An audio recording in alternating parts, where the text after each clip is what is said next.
Right then, guys. Hello and welcome to episode 1 of the FKFM podcast. So if you listen to the introductory episode, you'll know that there's going to be sub-series of the podcast. And this is episode 1 of the education series. And today we're going to chat about the absolute basics. So what I wanted to do for this episode was basically give the most sort of digestible, easy to understand, basic content around the sort of the absolute minimal that you need to know really in order to make progress and not really make any huge mistakes or fall into any fitness myth traps or anything like that. So this is really, really basic, just understanding the absolute basic stuff. And hopefully if there's anything in here that you didn't know, then you'll learn, the main variables that you need to worry about before you worry about the minutiae and the smaller details and the 1%, the top of the pyramid, so to speak.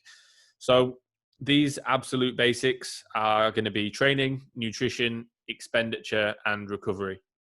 And expenditure is only in there because it's the other side of nutrition. So it's the balance to nutrition in terms of energy balance, which we'll come on to.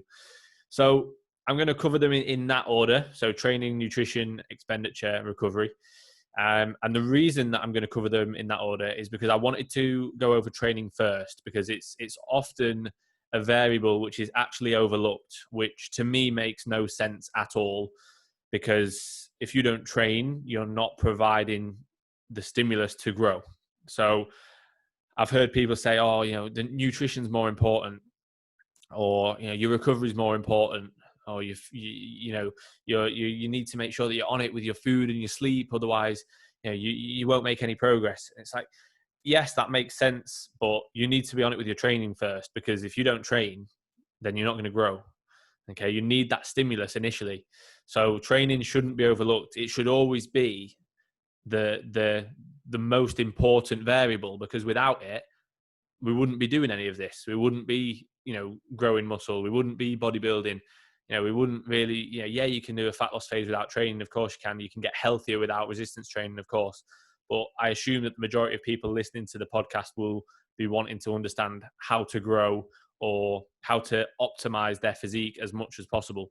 So without training, that's not going to happen. So training should always be the sort of the base of the pyramid. The absolute basic, most important variable is your training, because without it, nothing's going to happen, of course. Okay, so when it comes to training, we've got a few different things to focus on. Like I said, this isn't going to go into a lot of detail this episode, because I don't want to make it too complex and I don't want to go off onto too many tangents. I want to keep it as basic as I can, and then there'll be some episodes obviously after these which will go into each variable in a lot more detail. So when it comes to training, we need to look at your training intensity, accuracy, volume, and your frequency. So training intensity comes down to how hard you can train. Okay, so if you think intensity, think how intense can you train? And when I say intense, or when I say intensity, or how hard you can train, that doesn't mean how loud you can shout in the gym, or how fast you can throw weight around, or even how much weight you're moving. It simply means how close can you take yourself to true failure.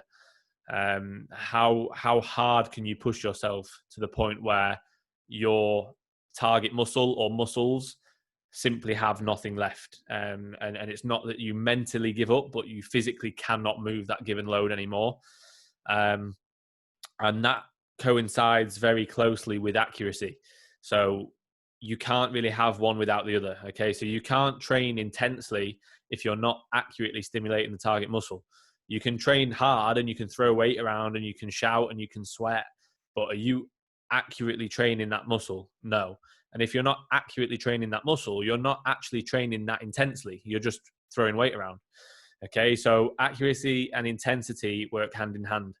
And you can be sort of, let's say, too accurate, almost to the point where you're trying to be too pretty and too form focused overly, to the point where you'll never move any substantial load, which is important, which we'll come on to in a minute. So accuracy and intensity are generally very important and work hand in hand. And intensity should always be, or both of them really, should always be the pinnacle. They should be the goal. They should be standardized. Okay, and then anything works from that. So your volume and your frequency are dependent on your intensity and your accuracy. Okay, so I'll have clients who sign up, and obviously I'll get every client to send me form videos. And initially, if I can tell that they can train like an absolute animal, their volume is very low, 1 to 2 sets across the board.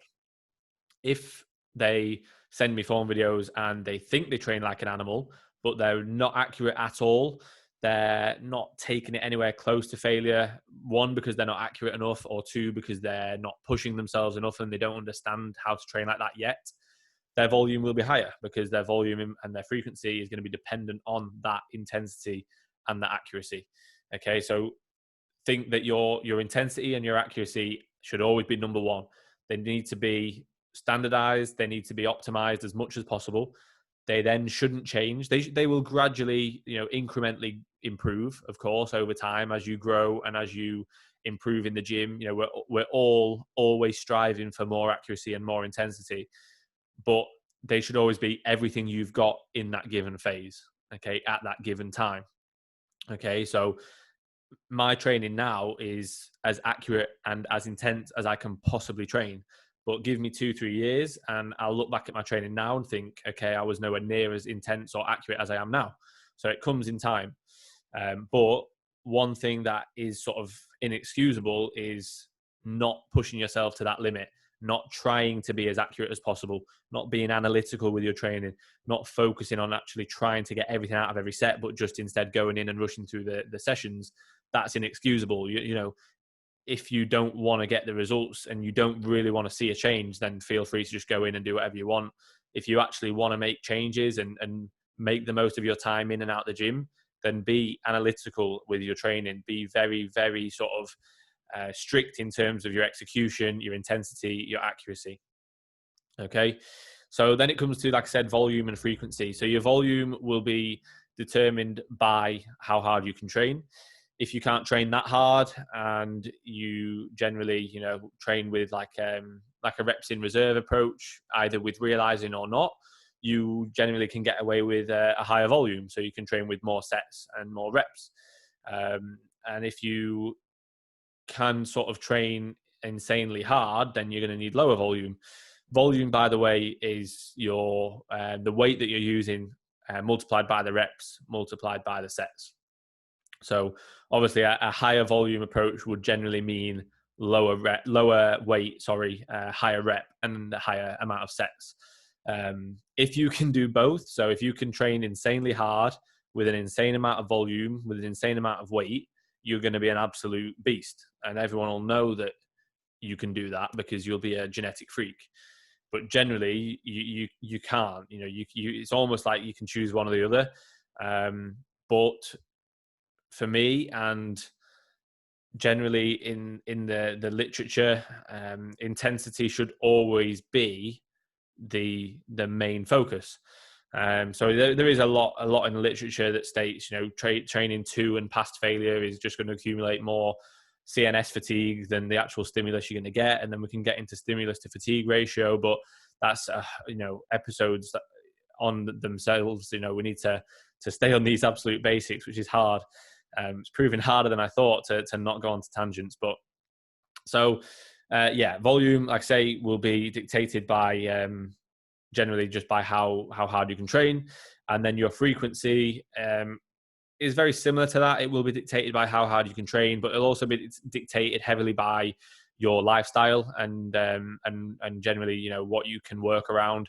Let's say you're a single parent that works 6 days a week and only can really train twice per week, then you only train twice per week. And that's not that you don't want it enough. That's that you have other priorities right now, which is absolutely fine if you can accept that. You might have someone else who is a student who does all the lectures online, who can train whatever time they want, whenever they want, as often as they want. And obviously they're going to be in a better position to optimize hypertrophy. But that doesn't mean that you still can't make good progress on 1 or 2 sessions a week. Again, this is something we can go into in more detail over time. So yeah, they're the main sort of four sort of variables in terms of training: your intensity, your accuracy, which comes down to sort of your execution, your volume, and your frequency. Okay, and then we have the three main drivers of hypertrophy. So the three main sort of factors that are gonna lead to growth. So these are, first of all, mechanical tension, which is generally, if you just think of that as the amount of weight that you use. So the more mechanical tension you can create through the more weight you can use, the more muscle damage that's going to occur, and therefore the greater hypertrophic response.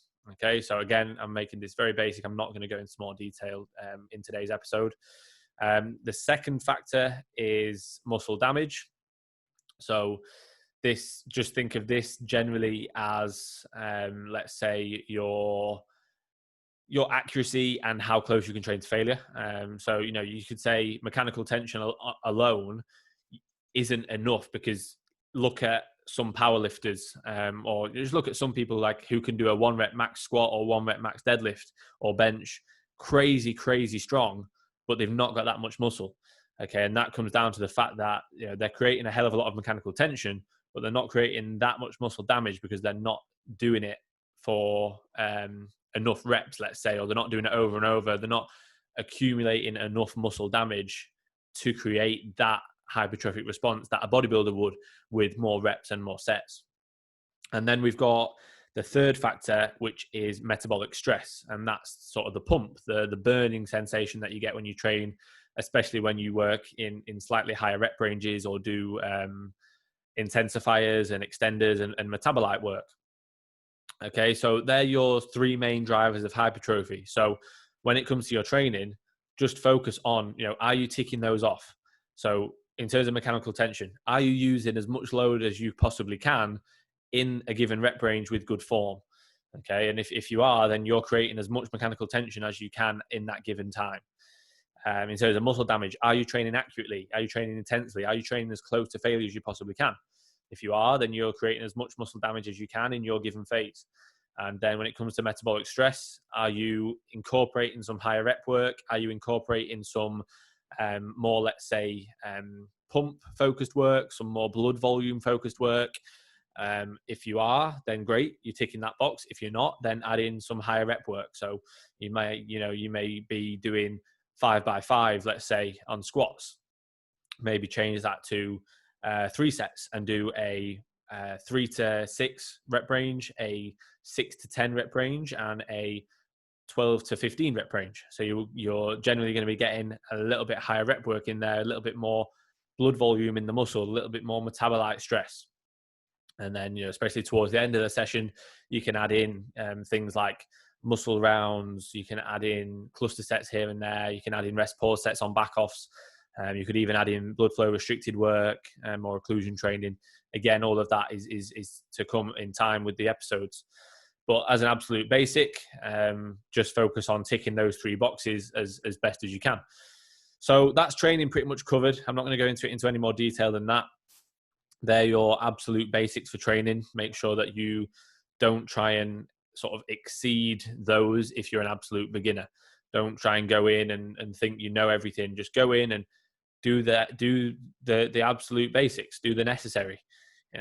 Just go in, train, understand how to perform the movement patterns, learn over time how hard to train and how far you can push yourself. Be accurate, make sure that you're working in multitude of rep ranges, and that's basically it for your training. So don't expect all of that to come at once if you are a complete beginner, because there's a lot there. It's not just like you're going to step in the gym and understand all of that. You're just going to go in and pick weight up and put it down. And as a beginner, that's great. Just do the basics like that. Just enjoy it. Just go in and move some weight. And don't overthink things too much, because as a beginner, you're going to grow regardless. But if you want to learn a bit more and want to know sort of the main sort of drivers for hypertrophy, the basic variables of training, then hopefully you've learned a little bit there. So then we're going to go on to nutrition. Okay, so nutrition is, like I say, there's two sides to your energy balance. Okay, so energy balance is your energy in versus your energy out. Nutrition is obviously the side going in. So anything that you consume is your energy in, and then anything going out, your energy out, is your expenditure, which I'm going to come on to after we've covered nutrition.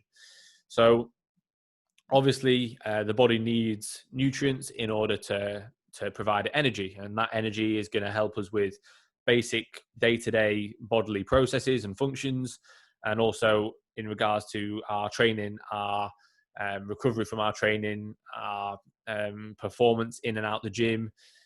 Nutrition is obviously massively important. So energy balance is, like I say, energy in versus energy out. So the energy in is your nutrition, and basically all that is calories. So energy is broken down into calories, and we get all our calories through our nutrition. So a unit of energy is a kilojoule.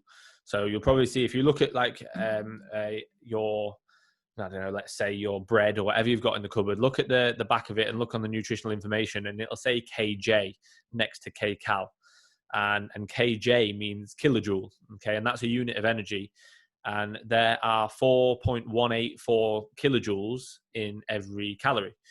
Okay, so one calorie, or one kilocal, that's why it says kcal, because it's actually 1,000 units of a calorie. So one kilocal or one kcal is worth 4.184 kilojoules of energy.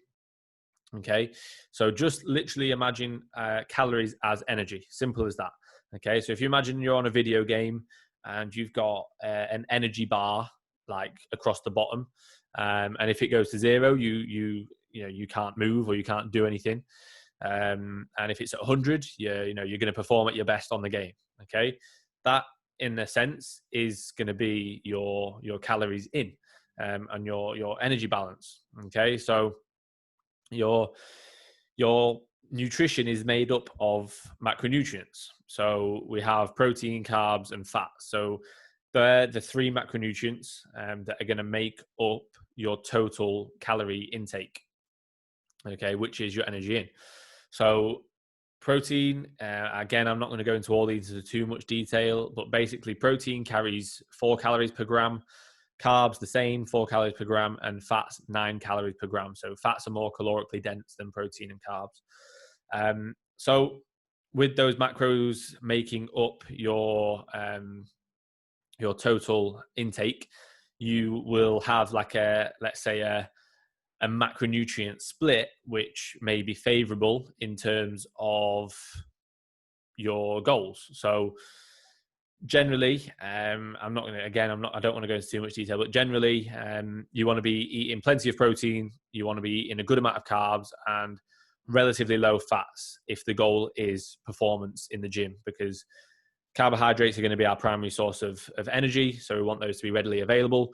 Protein is our primary source of recovery and helping in terms of recovering from the sessions. And with our fats, they help a lot in terms of cognitive function and bodily processes, warmth, but they have less importance when it comes to your training and your recovery from said training. So it doesn't mean that fats should be non-existent. We should always have a good amount of fats in the diet just for health. But like I say, this is going into more detail anyway than I wanted to. So this will all be covered in subsequent episodes. But the basics are, you have macronutrients that make up your total calories. The macronutrients are protein, carbs, and fats. So then we have micronutrients. So that's all your vitamins and minerals. So these don't actually, they obviously do carry macronutrients within them. So not the macros themselves, but let's say if you were to eat some salad, it's primarily going to be made up of micronutrients, but there will still be a small amount of macros in there. There'll be a little bit of carbs. There'll be pretty much zero protein and fats. So these micronutrients, they're vital for health, for absorption of nutrients, for again, just general day-to-day processes within the body. We need these micronutrients. So they are very important. They are as important as your macros. You may not pay as much attention to them in regards to energy balance, but getting enough vital sort of vitamins and minerals in your diet is just as important as getting enough protein, carbs, or fats in, let's say. Okay, so generally, just to cover your bases there, just make sure that you have a decent amount of fruit and veg in the diet. I would generally recommend pretty much every meal having a form of fruit or veg with it. Okay, so that's nutrition in its absolute basics. I don't want to cover any more than that, to be honest, but I'm going to cover the other side of the energy balance equation, which is your expenditure. Okay, so your expenditure is made up of numerous things. So very much like your metabolism. Your metabolism isn't just something within your stomach that is either working fast or slow. It's a sort of complex system of different variables that come together to result in your overall rate of metabolism. Okay, so your total daily energy expenditure, so your energy out in the equation, is made up of four different factors. So four different variables, which are your basal metabolic rate, or your resting metabolic rate, which is basically the amount of calories that you're going to burn by doing absolutely nothing. So if you were to sit or lie down literally in bed all day and do nothing, that's the amount of calories you would burn. That's your basal or your resting metabolic rate.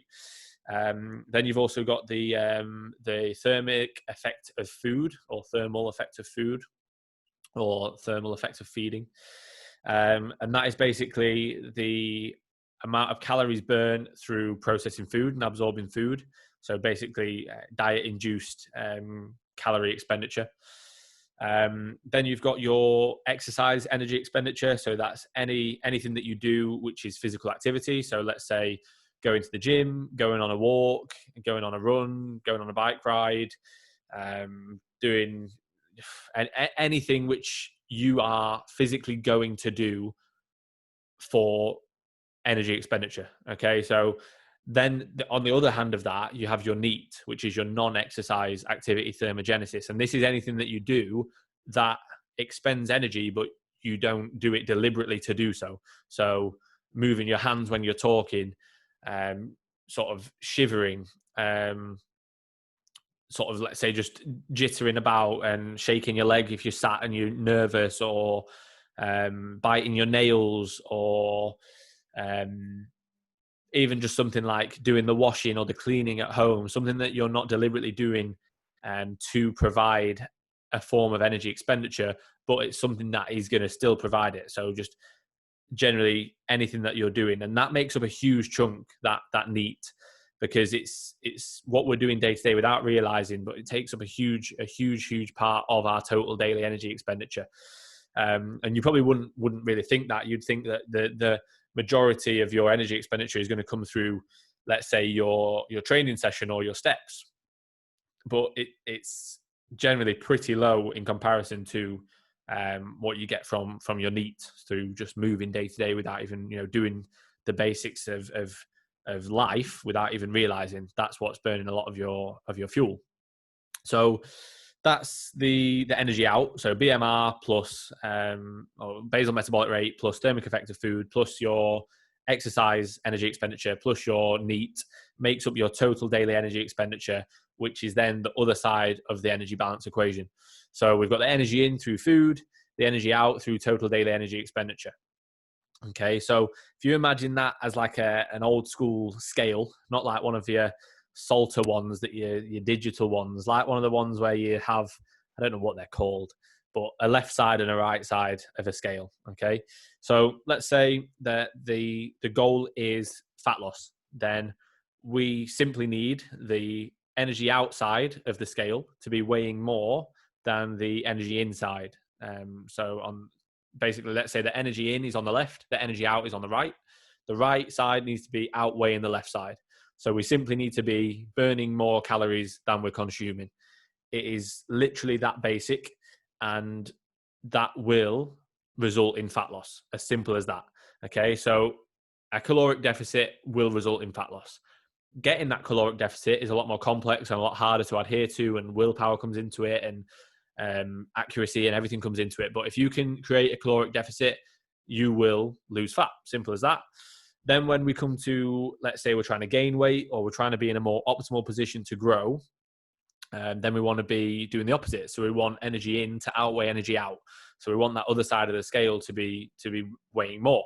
So we want the energy in to be greater than the energy that we're putting out. So basically, you're going to be eating more food than the amount of energy that you're expending. So let's say you find a given balance, and generally 3,000 calories is your maintenance. Okay, so let's say you weigh yourself every morning, you track your food accurately every day, you're eating 3,000 calories bang on every day, and you're weighing in pretty much the exact same every day. Or generally, I'd recommend that you take an average, weigh in every day, take the average across the 7 days, and there's no movement.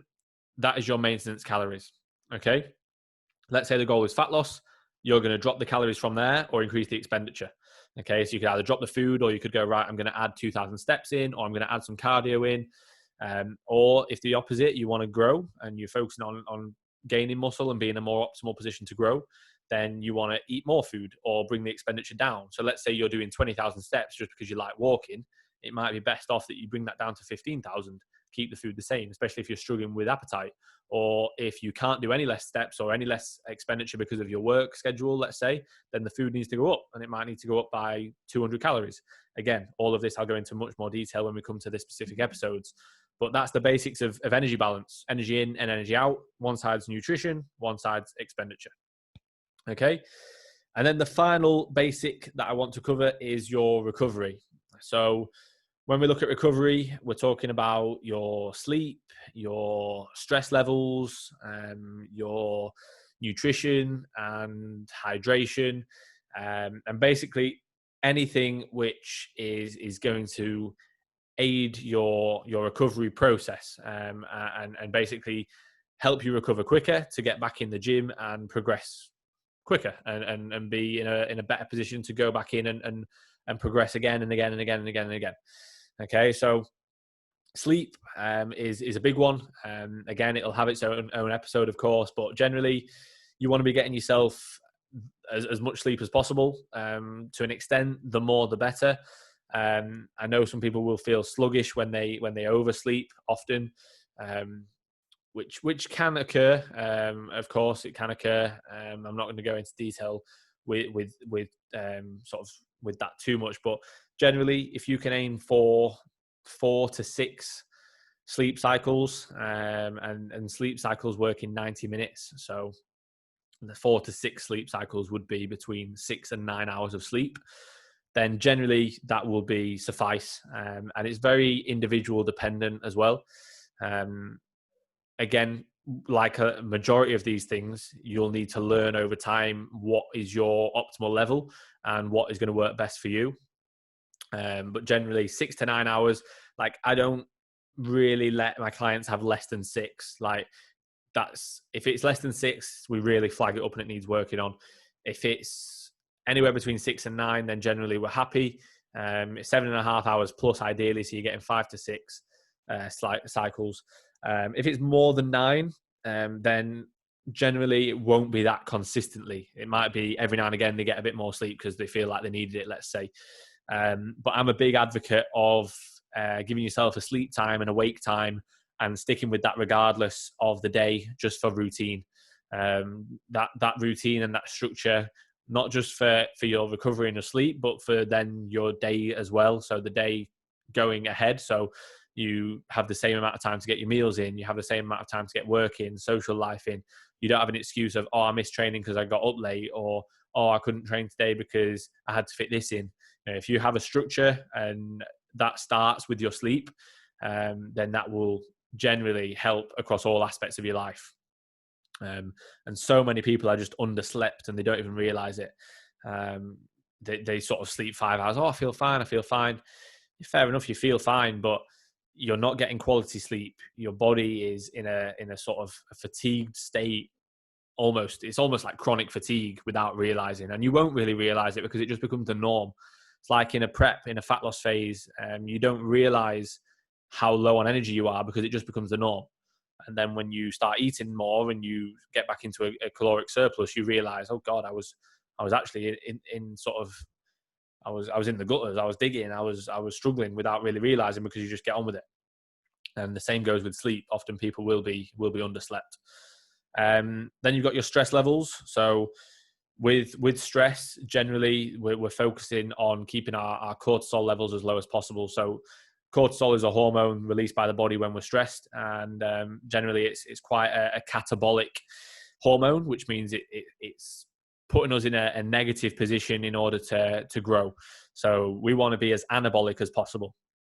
So anything catabolic isn't ideal, and cortisol is highly catabolic. So we want to keep our stress levels as low as possible, and the ways that we're going to do that are through, again, managing lifestyle, managing sleep, managing nutrition, managing relationships, managing everything that we can within our control. Anything that's out of our control, there's no point getting stressed about it because it's out of our control and we can't change it. Anything that's in our control that we can change, if you're getting stressed over that, then you just simply need to change it. And generally, things will occur, and it's a lot easier said than done to say, oh, you just shouldn't be stressed. Of course, it's a lot easier said than done. But something that I sort of try and say and drill home to my clients a lot is your actual external level of stress is irrelevant. What is relevant is how you manage that stress and how you cope with that stress. So I might have a client who is working 3 jobs, who has a family, who, let's say, for whatever reason, things at home aren't going great. And there's, let's say there's a number of external stressors, but they do everything in their power to minimize that stress. So they're working 3 jobs to look after their family and make enough money to do so. And yes, that's stressful, but they're doing it because they want to look after their family, because they want to feel less stressed. They're going to be more stressed if they know that financially they can't look after their family. So then they need to look at the positives and understand that what you're doing is a positive and not a negative. Same with, when people are in relationships, and especially, at a younger age, let's say teenage years, and they're in a relationship and it's constantly hard work. Get out of it. Whether it be a friendship, relationship, whatever it may be, get out of it, because you don't need that stress.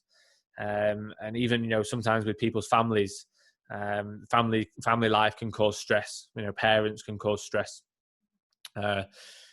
What you've got to try and do then is educate them in regards to what you're doing and why you're doing it, and what you're wanting to do if they're causing stress around your sort of fitness goals. And if they don't understand, then you need to understand that you need to do this without them and without their support on it. Okay, so let's say for whatever reason your parents simply won't allow you to cook your own food, and they're trying to force feed you McDonald's every day. Is it more healthy to listen to your parents because that's the norm, and to not go against your parents? No, because they're force feeding you Mackies and trying to kill you. What's more healthy is to go your own way and start, your own sort of lifestyle, which is going to benefit you a hell of a lot more. It's not going to be more beneficial to just keep your parents happy, let's say, because you're trying to make something of yourself. But again, I'm going off on a tangent.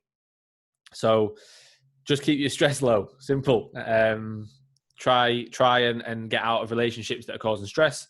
In terms of stress supplements, there are things like you can take things like ashwagandha, sleep stack, support max neuro, magnesium glycinate. There's loads of different supplements that can help in terms of keeping cortisol levels low and keeping ourselves in a parasympathetic nervous state, which is something that I can go into another episode with the different branches of the autonomic nervous system, but I'm not going to go into that in today. Generally, just try and keep your stress low in order to maximize recovery. And then your nutrition and your hydration play a huge role in recovery as well. So like I spoke about earlier, protein is going to play a big role in terms of aiding recovery from training and spiking muscle protein synthesis to combat muscle protein breakdown. induced from training. And hydration is going to be an important one as well, in terms of keeping ourselves hydrated and shuttling nutrients around the body, cellular hydration, helping blood flow, and generally, getting the body in a much more efficient position through being hydrated. If we're not hydrated, our body is not in a position to perform at its best in and out of the gym. So we need to make sure we're hydrated, and an easy way to assess that is just through urine color. So generally, I'll say to my clients, after your first passing, so let's say your first time you go for a wee in the day, in the morning, that is generally going to be a little bit dehydrated, because you've obviously slept through the night and you've had a bout of time without any hydration. So you're going to be in sort of like a hypohydrated state. And then for us to get back to a euhydrated state, which is just at normal hydration levels, we need to make sure that we're consuming enough water for our urine to be a clearer color, or a very, very light color. And that's an easy way to indicate whether you're hydrated or not. So just make sure that you're eating enough protein, which is, again, an episode in itself, but a guideline of 1 gram per pound is a minimum, but it's an episode in itself. Drinking enough water is an easy one. Like I said, just make sure that your urine is clear. And in terms of overall caloric intake, generally we're going to be in a much better position when we're in a hypercaloric diet, so we're in a surplus, than if we're in a hypocaloric diet, so if we're in a deficit. So at least if the goal is maximizing muscle growth, we need to at least be at maintenance. So we need to be at least in a position where we're not in an energy deficit. So at least at maintenance, but ideally in a gradual surplus. That's going to give us more energy availability, which means more energy to train with, and train harder, more energy to recover from that training, and just be in a much better position to grow, and create a hypertrophic response. So in order to recover at our best, generally get enough sleep, keep your stress levels low, eat at maintenance or in a surplus, eat enough protein, and stay hydrated. So that is pretty much this episode wrapped up, to be honest. I have rambled on a bit, but I don't want to sort of feel like I have to keep these too strict. And if I want to go off on a tangent, I'm going to go off on a tangent. Sorry if it's annoying, or if the episode title, I guess, is not so consistent with what the episode ends up being. But generally, I'm just going to ramble on and give as much value as I can within that episode. So obviously, like I say, this was the basics, and I tried to make it as basic as possible without going into any more detail than I need to. All of these things will be covered in more detail in their own episodes or in sub-episodes of the education series anyway. So if there's anything that you wanted covering or unsure on, please feel free to ask. So, that'll help me cover it in the future. But don't panic if you think, oh, why didn't you go into protein intake or this or that? Because they'll all have their own episodes. But for now, thank you for listening. I hope you enjoyed the podcast, and I will catch you all in the next episode. Cheers, guys.